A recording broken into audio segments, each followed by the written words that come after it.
بعد خلتنا تجاوزنا كل العقبات. اليوم آن الأوان باش نرفع الأجور، ماشي نهدو نقولوا الشهر الجاي ما عنديش باش نخلصك، لا نزيدك.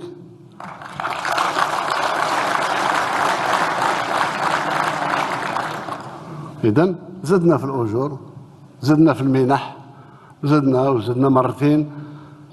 اليوم وصلنا إلى زيادة تساوي 47% تاع الأجور، وملتزم باش نوصلها ل 100% إن شاء الله، بقدرة السامع العليم نوصلها ل 100%.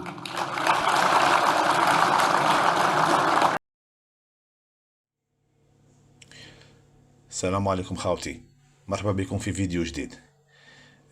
في الأيام الأخيرة كثر الكلام والتساؤلات على زيادة الأجور في الجزائر، واش راهي تكون فعلا في شهر مارس 2026 وبأثر رجعي من جانفي 2026. هكذا خوتي المعطيات المتداولة تشير باللي السيناريو هذا وارد بقوة، خاصة وأن الدولة سبق لها وأن طبقت زيادات بنفس الطريقة في سنوات سابقة، وين خرجت الزيادة متأخرة لكن تحسب بأثر رجعي باش الموظف ما يضيعش حتى شهر من حقه.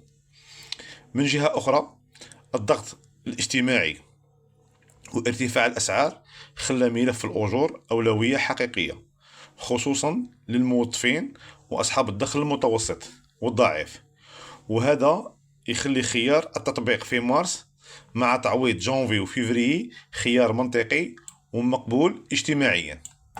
اقتصاديا، تطبق الزيادة بأثر رجعي يعطي نفس جديد للقدرة الشرائية ويخلق حركة في السوق، وهذا راه مطلوب في المرحلة القادمة.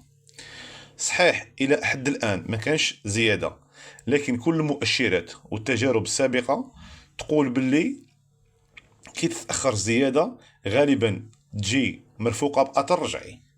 خلاصة القول خوتي، الزيادة راح تكون في مارس بإذن الله 2026، والأثر الرجعي يكون من جونفي 2026.